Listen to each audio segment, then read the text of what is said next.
Tem uma pergunta que me vem de uma matéria que eu fiz, aliás, de uma matéria que eu assisti. Lembra que eu estava te conversando que a gente preparou alguns materiais aqui para o colégio, e num desses materiais a gente percebe que os empresários falam de algo muito importante que você ainda não mencionou, ou mencionou, e eu queria reforçar, que é justamente hoje falta a mão de obra preparada no mercado. Não é só porque do jeito que a gente fala aqui, parece poesia. Não, o trabalho do futuro, a profissão e tal. Não, é porque se existe esse cenário se apontando, é porque é uma curva que ela vai ter que ser feita. Isso. É um caminho que vai ter que ser contornado. Por quê? O mercado já está reconhecendo que, infelizmente, a mão de obra não está qualificada para atender algumas demandas. Exatamente. E eu acho que era sobre isso que você ia falar agora, antes de eu te interromper. Exatamente. Porque qual é o quadro atual? Então, a gente tem ali, na questão das pessoas que já estão dentro do mercado de trabalho. Certo. Falta de qualificação. Porque, assim, Marcelo, as primeiras carreiras que vão ser substituídas são as carreiras de base, de operários, serviços braçais, porque tudo isso pode ser substituído por robôs. Hoje a gente tem aí... nas indústrias, automobilística principalmente, o robô é de cabo a rabo para fazer montagem de carros, pintura de carros. Sabe do que eu me lembrei agora? Você lembra da Fantástica Fábrica de Chocolate, essa versão atual? Lembra do pai do garoto? Sim. Que ele perdeu o emprego, mas é assim, aquele filme, ele foi uma coisa que eu ainda vou tocar com você mais lá para frente. Ele foi romântico. Foi. Porque o pai perdeu o emprego, porque ele não sabia fazer parte da linha de produção lá que tampava as pastas de dente. Mas lá para o final do filme, o autor já tentando fazer uma meia-culpa, uma crítica, ou até uma dica construtiva, o pai, ao invés de ficar parado, o que ele aprendeu? Ele aprendeu a consertar a máquina que põe a tampinha que trocou o lugar com ele, para que a máquina funcione. E é exatamente isso. Esse é um exemplo empírico, né? Exatamente isso.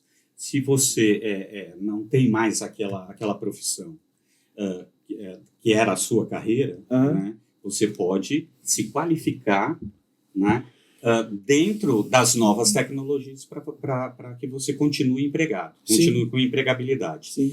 Agora, existe uma preocupação para a gente ter esse futuro bom, que eu vi aqui na minha bola de cristal. Isso. Essa já acho que já vai ser a segunda pergunta que eu vou fazer. A gente vai precisar dessa mão de obra qualificada, porque senão o cenário vai ser terrível, apocalíptico, da maioria das pessoas desempregadas, então, esse é o medo sem que eu comida tenho na mesa. Então, a gente tem na verdade, dois futuros aí.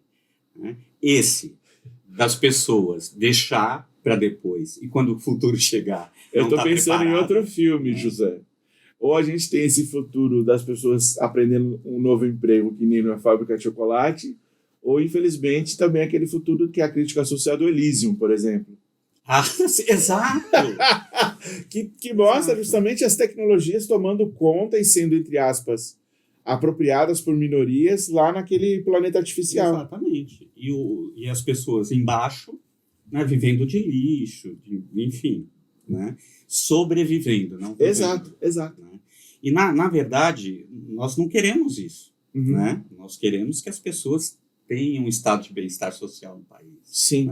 Que elas ascendam socialmente, que elas tenham mobilidade social. Mas, para ela ter mobilidade social, ela precisa de educação. Educação é essencial. E o que é preocupante hoje? Aí eu trouxe dois destaques aqui. Tá? O primeiro destaque é a questão dos jovens. Certo. Depois da pandemia, Marcelo, houve uma evasão recorde, principalmente no ensino médio, que é exatamente o período dessa transição do jovem para o mercado de trabalho. Exato. Eu fiz essa careta por isso.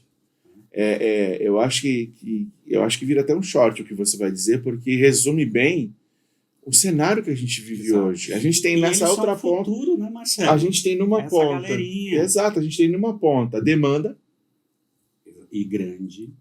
E na outra ponta a gente tem uma mão de obra que foi, entre aspas, prejudicada por uma pandemia. e que carece de políticas públicas, porque não tem outro jeito. Por mais que o empreendedor invista de forma privada, por mais que existam instituições de forma de acesso pago, eu acho que a grande maioria passa por um ensino de base, né?